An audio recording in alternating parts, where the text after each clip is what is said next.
Deep in the Whispering Woods lived a squirrel named Flicker. Unlike his brethren who squirreled away acorns and chased each other up trees, Flicker dreamed of grand adventures. He longed to see the legendary Sunstone, a magical gem said to be hidden somewhere in the forest. One crisp autumn morning, as the trees blazed with color and the air smelled of fallen leaves, Flicker decided he'd had enough of dreaming. Today was the day he'd find the Sunstone. He gathered some nuts and dried berries for provisions and set off down the forest path. Well, what have we here? A little squirrel with a big appetite for trouble. It was Fang, a sly fox with a reputation for being a trickster. "What are you doing, little squirrel?" Fang asked, his eyes gleaming with mischief. Despite his bulk, Flicker knew that if he didn't keep up, Fang would lead him in circles all day. So he began to chase. As he dashed through the underbrush, he heard a voice.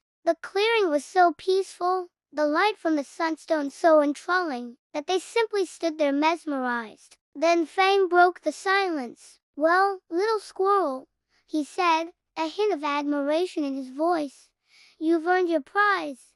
But he also knew that he'd never forget his adventure or the kindness of the sly fox who helped him on his quest. "I'm on my way to find the Sunstone," Flicker replied, puffing out his chest. "And who are you to stop me? Remember, little squirrel, the greatest adventures are often hidden in the most ordinary of places." He reached out a paw and gently touched the cool surface of the gem. In that instant, he understood why this place was called the Whispering Woods. The trees themselves seemed to be murmuring secrets to the wind, and the Sunstone, with its gentle light and calming energy, was like a beacon of peace in the bustling forest. His tale of legend whispered from tree to tree, reminding all who listened that even the smallest creature can have the biggest dreams. Fang chuckled, a low, throaty sound. "Oh, I don't want to stop you, little squirrel." And all the while, Fang kept turning back to tease Flicker, who was beginning to feel quite breathless. With a newfound sense of wonder and a heart full of gratitude,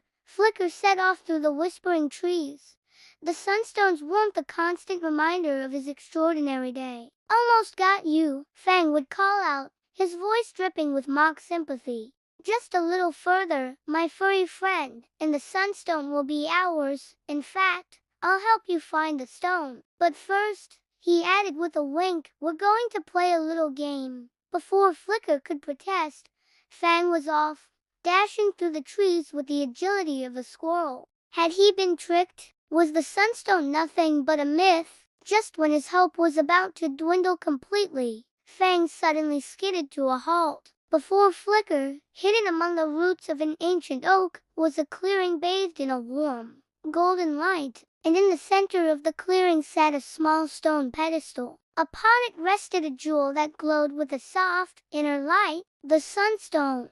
Up and over they went, weaving in and out of the trees. But as the minutes turned into hours, and the Sunstone still hadn't appeared, doubt began to creep into Flicker's heart. "Here it is!" he exclaimed, his voice hushed with awe. For a moment, neither Flicker nor Fang spoke. As Flicker approached the pedestal, he could feel the warmth of the Sunstone on his fur. Flicker knew he couldn't stay here forever. He had to return to his life among the trees. As he tucked the Sunstone into his pouch and turned to leave, he heard Fang's voice behind him. Flicker paused and looked back at the clearing. The Sunstone's glow seemed to intensify, as if sending a silent message to its beholder. From that day forward, Flicker was known throughout the forest as the bravest squirrel of all.